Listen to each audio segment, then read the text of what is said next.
The content of this podcast has not been evaluated by Health Canada or the FDA. It is educational in nature and should not be taken as medical advice. Always consult a qualified medical professional to see if a diet, lifestyle change, or supplement is right for you. Any supplements mentioned are not intended to diagnose, treat, cure, or prevent any disease. Please note that the opinions of the guests or hosts are their own and may not reflect those of Advanced Orthomolecular Research Incorporated.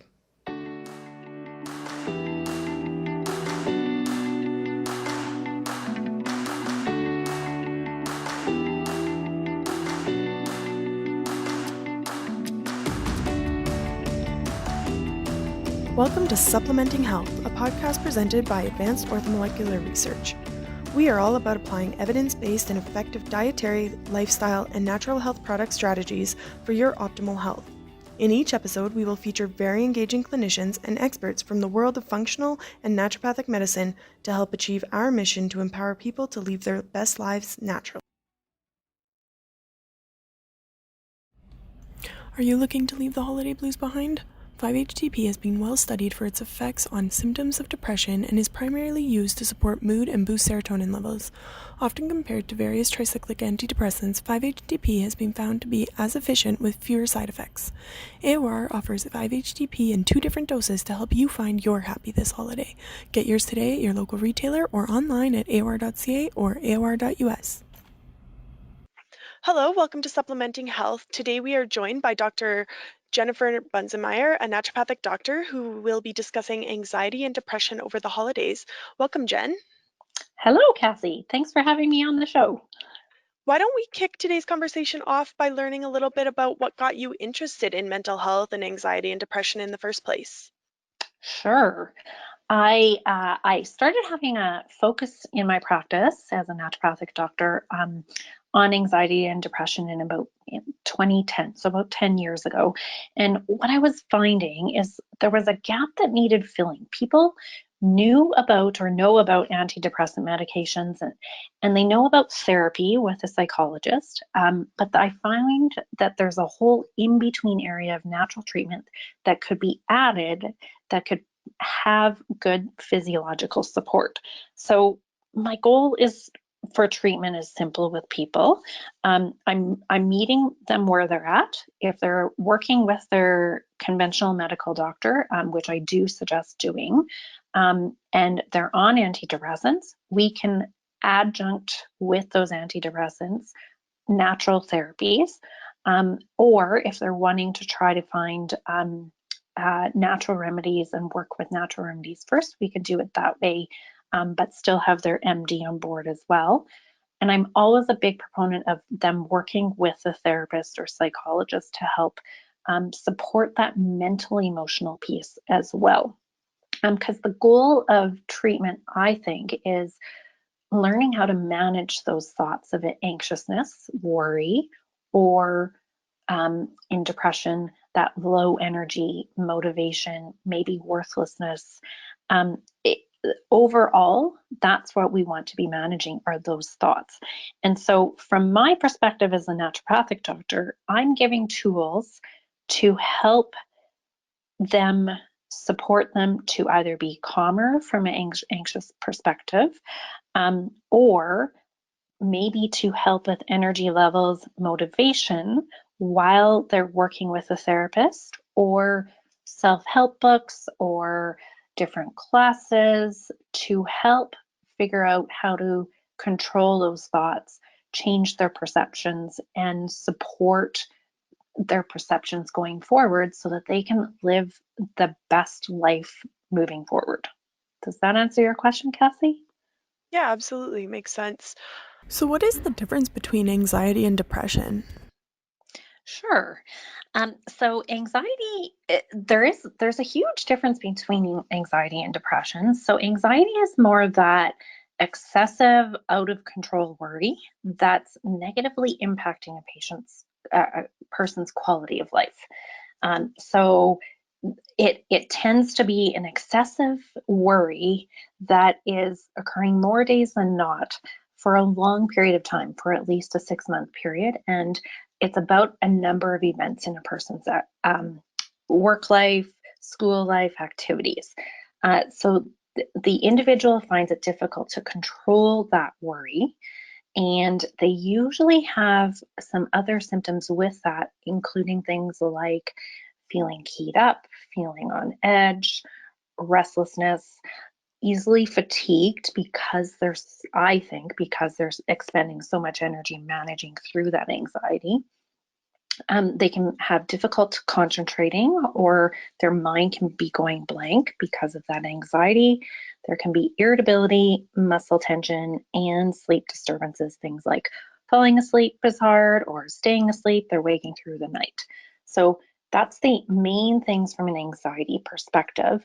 And we do have to look at other things just to rule out, just to make sure that it's not caused from another physiological condition like hyperthyroidism, and looking at the different mental health disorders, and making sure that it's not schizophrenia based, or um, having a better understanding of the different types of anxiety like OCD or social anxiety, which we might go into a little bit later.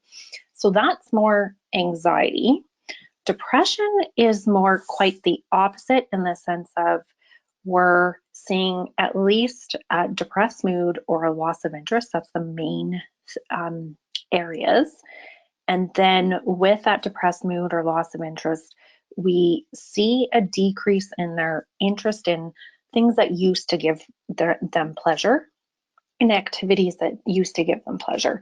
They might have significant weight loss because they have a loss of appetite, or they might be gaining weight because they're eating more. With that, they might have insomnia, where it's hard to sleep, either falling asleep or they're waking through the night, versus, or they might have hypersomnia, or like sleeping too much because they're so tired. So there's a often a loss of energy, there's a fatigue, it's decreased motivation, and they can also have feelings of worthlessness or excessive or inappropriate guilt, or diminished ability to think or concentrate, or being very indecisive. So depression's quite a different myriad than anxiety. So does that answer your question, Kathy? Yeah, it definitely does. So for depression, like you kind of mentioned, it can go one way or Mhm. the other, and both can be kind of polar opposites. So is it more about the extreme change that people experience that would make it depression versus just like a bad day? Yes. So depression those symptoms are occurring for more often than not over a 2 week time period. They're feeling those symptoms. You had mentioned a couple types of anxiety disorders, being Mhm. OCD and social disorder. Can you talk about Mhm. those two and maybe some of the other common types that exist? Sure. And when you ask this question, I do want to preface that I think this is better answered by a psychologist. They know the ins and outs a little bit better than I do, but I will give you a general answer in terms of there's 5 main anxiety disorders. So there's generalized anxiety disorder, which is more of a general, exaggerated worry and tension. And so often they know that it's irrational, but there's a worry that is not going away, that's incessant. Versus OCD, or obsessive compulsive disorder, is more of a recurrent unwanted thought or obsession that gets repeated in their mind. So things like they might be scared of germs. They might have a specific scenario happening in their head. And so they then have repetitive behaviors or compulsions to try to prevent that obsessive thought, like hand washing, triple checking the door to make sure that it's locked. So they're stuck in that um, obsession, repetitive behaviors cycle. Panic disorder is more of a intense fear that comes and goes. It's often characterized by a person going into a place of chest pain, heart palpitation, shortness of breath, dizziness. Like this sounds like a heart attack, and they often are terrified that at first, when they first feel that panic, that it is a heart attack. So it's more of intense pockets of panic. And then there's PTSD, which we have heard lots about, post-traumatic stress disorder, which usually develops after an exposure to a terrifying event or an ordeal, which has caused them physical harm or they felt very threatened. So usually those people have a lot of anxiety afterwards. So we all know after military combat, a lot of veterans can have PTSD. And then the fifth one is a social phobia. So that's where a person has a social anxiety disorder where they're feeling overwhelmed in social situations. And it might be one type of a situation, like a fear of speaking, or it might be more generalized where going into social events, going into a grocery store or going to a party and having to have those small conversations, they get that anxiety. So those are the most common 5 types of anxiety disorders that we see usually. Okay, so then I would think probably with the holidays coming up, social anxiety starts to rear its head more frequently. Yes.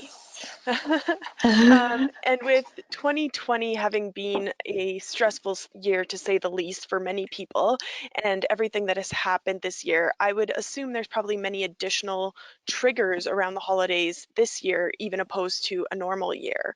Would you agree or disagree with that? Absolutely. So the holidays in general, before a pandemic, there's lots of stress that is coming up. So there's those family stressors, those family expectations. So everyone has their own idea of how the holiday should go. So I find that it's talking beforehand with loved ones to manage each other's expectations and build an understanding of how we can make it a win-win for all parties to help quell that anxiety so that we can work through and we can find an even ground, basically. And I think with the pandemic, we're going to have to figure those things out even more so. Um, and then there's the internal expectations we put on ourselves around the holidays. So does Susie have as many gifts as David? My Christmas decorations don't look as good as I want them. So I just need to add that one thing, which ends up taking till 2 in the morning to do, when really does it matter? So there's these different triggers that we find stress-wise around the holidays. And another big one that a lot of people don't realize, but I definitely look at, is diet being off. So we're having more sweets, we're not having as much protein, and that can trigger our mood to go down.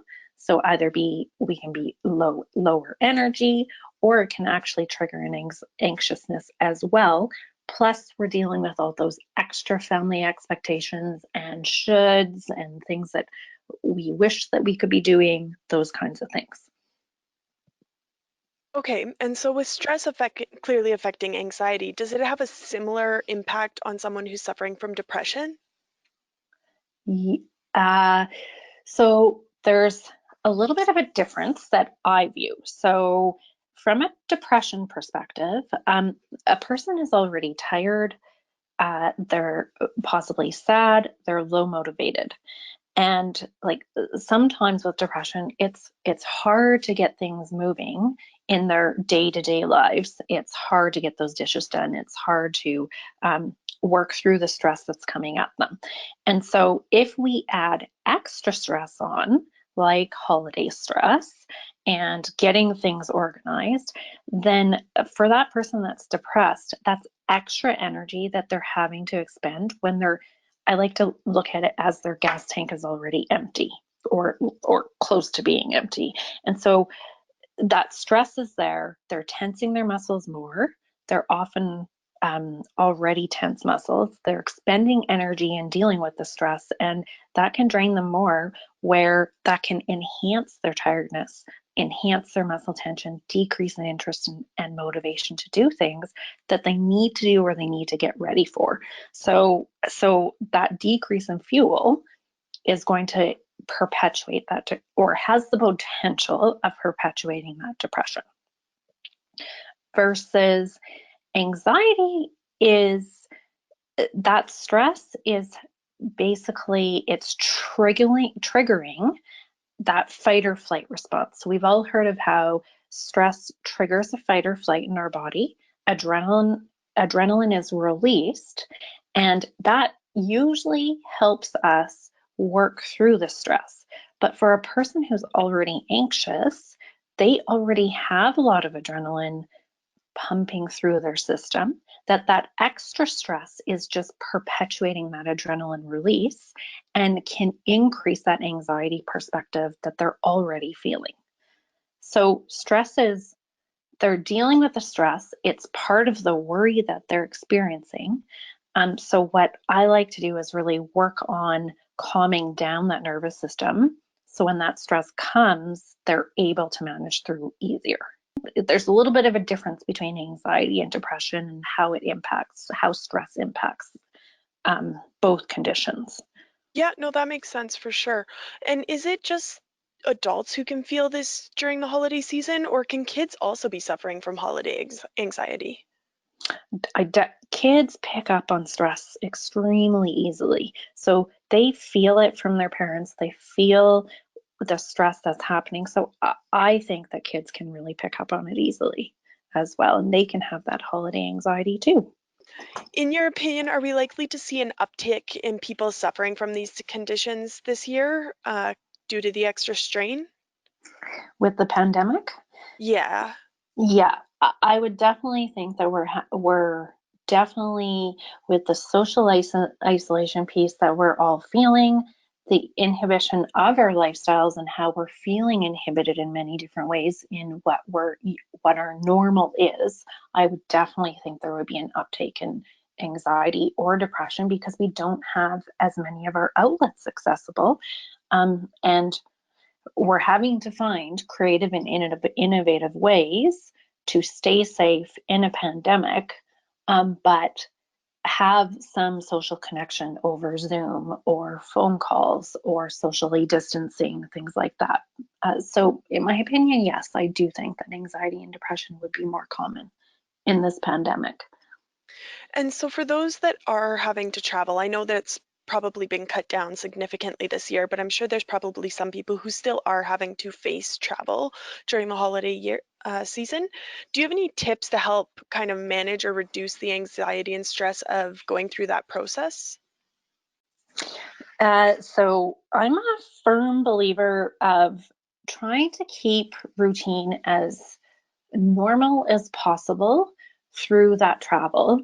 And if we're having to wake up earlier than we're used to and to drive to family, that kind of thing, try to have as much routine in, meal times the same time, bed and wake times the same time. Routine really helps keep the gas in our gas tank. So that would be number one. Number two, I would say trying to keep a relatively healthy diet. So I'm not a proponent of strict diet. I'm kind of like an 80-20 person, 80 good, 20 maybe not so good, but I'm trying to keep blood sugar balanced as much as possible with diet, trying to not have too many sweets, have protein with each meal.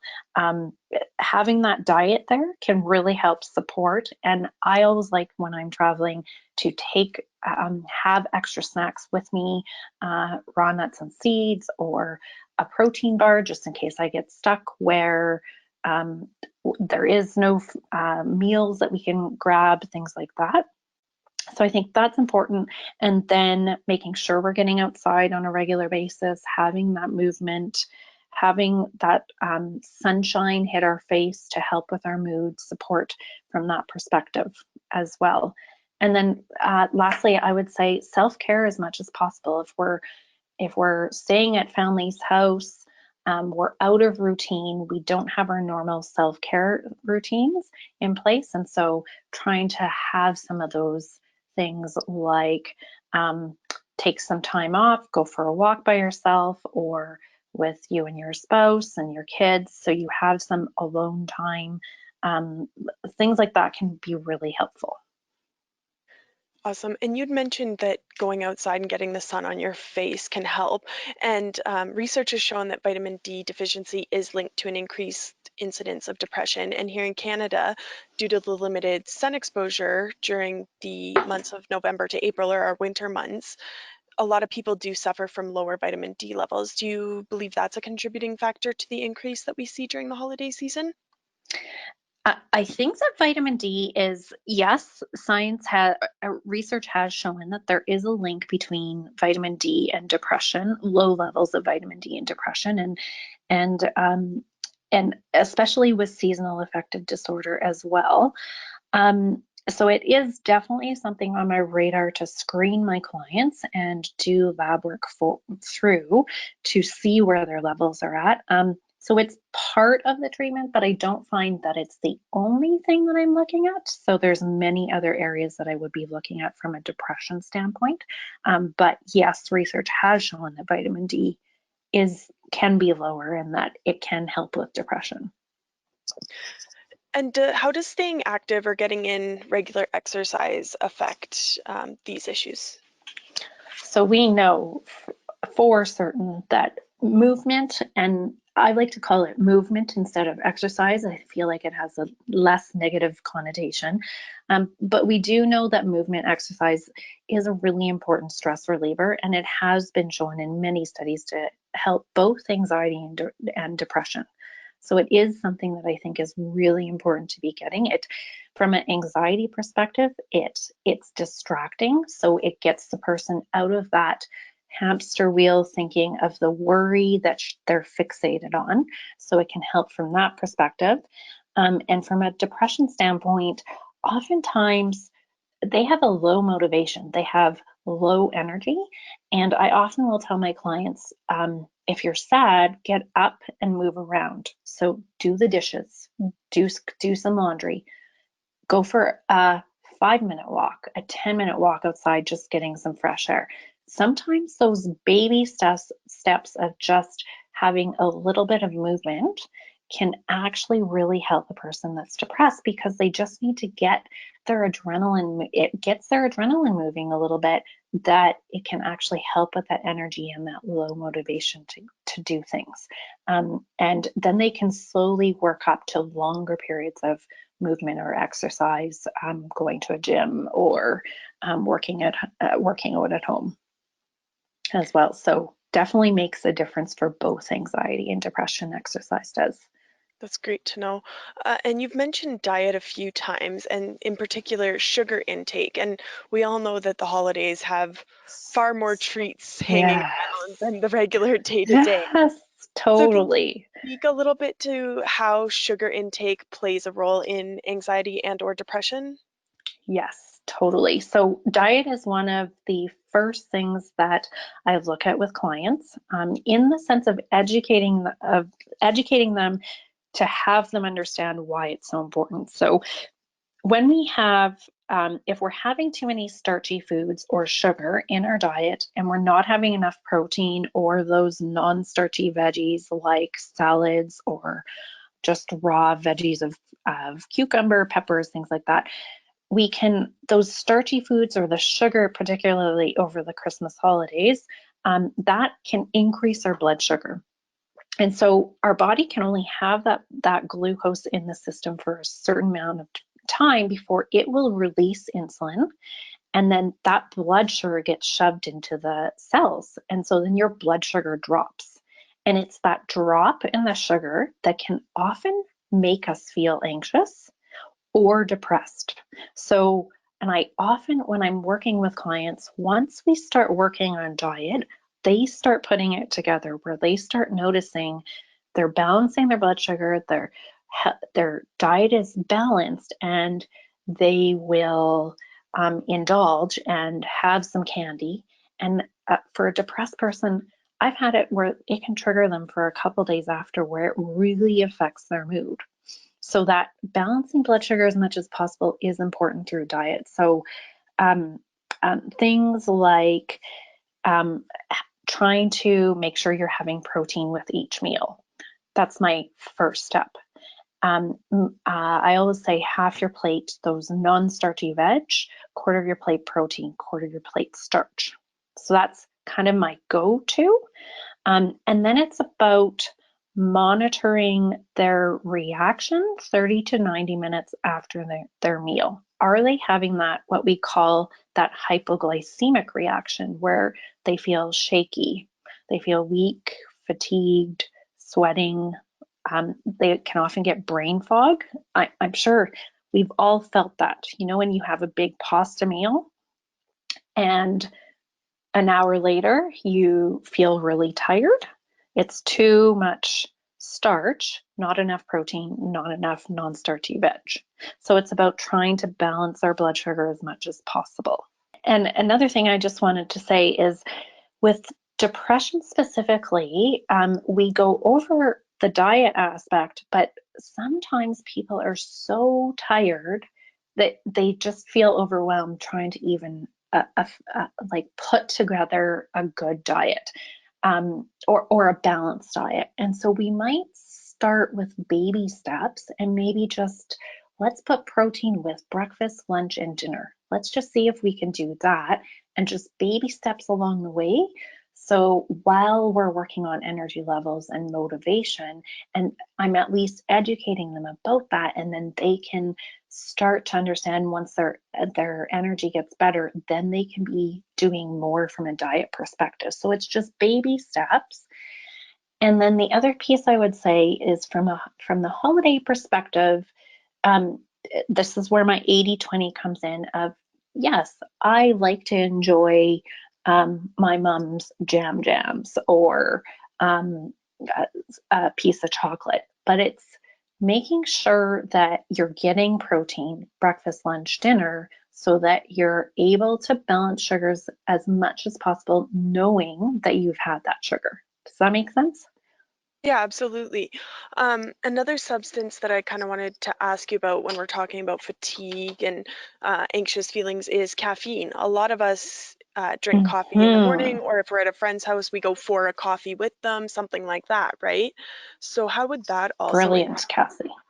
Yes. So from a anxiety perspective, particularly, caffeine is very stimulating. So I often will suggest to avoid it or take it out as much as possible, because it can stimulate an anxiety reaction in the system. So to get off the caffeine, I will often suggest, like, do half caffeinated, half decaf, do that for a while, and then slowly cut down. But you're right, it can definitely affect. we all experience ups and downs, like we've mentioned earlier, but how does someone know when it's time to seek help? Very good question. And I love how you're pointing out the fact that these are normal feelings. Anxiety is a normal feeling, depression is a normal feeling. We all have ups and downs. So that in itself is really good to recognize and have awareness around. But I would say that from a depression standpoint, if you're seeing consistent symptoms for more than a 2-week period, um, I definitely look at seeking some help from a therapist or your doctor or your naturopathic doctor. Look from that perspective. And anxiety is a little bit longer. So the definition, they say, is more like a 6-month period or more of anxiousness. We should be looking for help. But I'm a proponent of preventative as much as possible. So if if you're managing through some stress that's come your way, or a crisis, or high amounts of stress at work, it's really great to work with a therapist to have an understanding of how to manage through that stress and the anxiety that you're feeling. Okay, so what are some of the resources that are available to people to get them started on that prevention or treatment plan? Right. So as a naturopathic doctor, I'm definitely happy to work with people in the sense of looking at their diet. There's different natural remedies that we can use to help support anxiousness, help calm the nervous system. or from a depression standpoint, there's things that we can look at to help with energy and motivation or imbalances of serotonin and things like that. So definitely, as a naturopathic doctor, we can work from that perspective. I do have a network of psychologists that I work with around the city, that they and I work together on, with people to work from that. They're working on that mental emotional piece. I'm working on that physical aspect. So definitely work from that perspective. And then definitely people should be seeking help and telling their medical doctor about this as well, so that their MD is on board, and there is conventional treatment options as well. So I would look from that perspective. And then other resources are things like getting exercise on a regular basis, signing up for, there's lots of yoga and Pilates on demand now, even with the pandemic.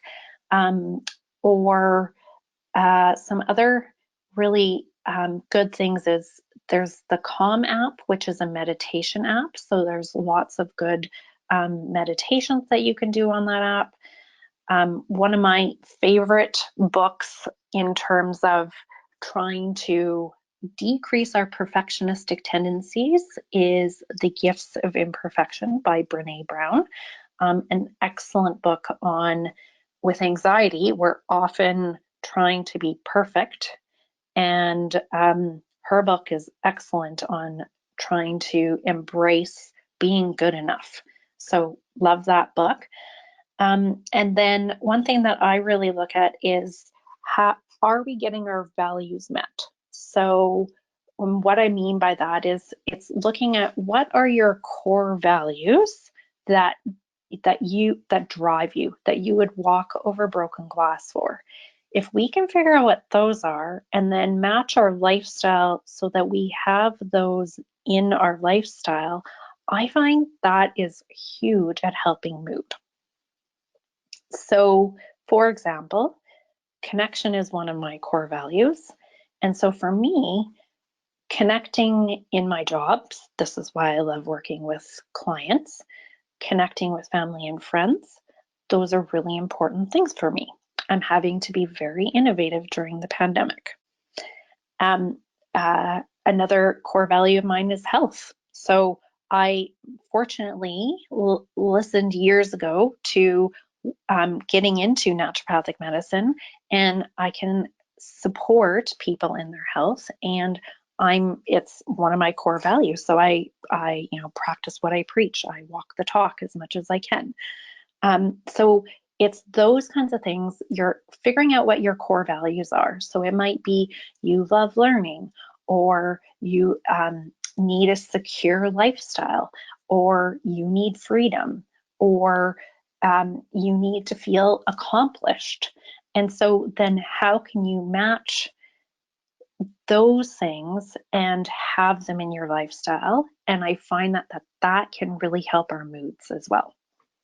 So I actually have on my website a blog on how to find your core values, that I find works really well at helping with mood. Fantastic. I'll have to add that book to my to-read list that you mentioned. It sounds Yes. great.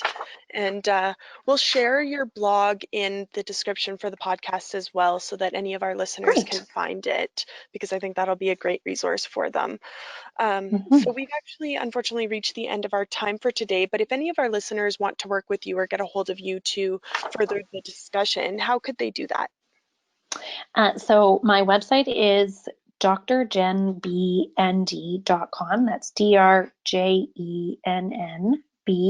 N is in naturopathic, D is in doctor.com.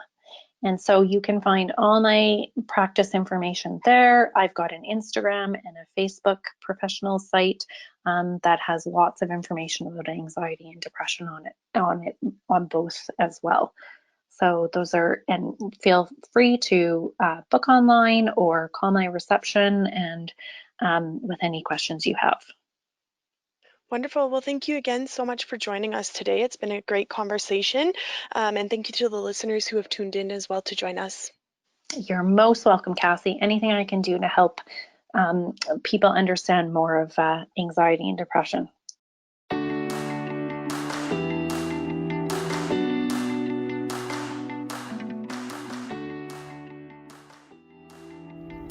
Thank you for listening to Supplementing Health. For more information about our guests, past shows, and future topics, please visit aor.ca/podcast or aor.us/podcast. Do you have a topic you want us to cover? We invite you to engage with us on social media to request a future topic or email us at marketing@aor.ca. We hope you tune in again next week to learn more about supplementing your health.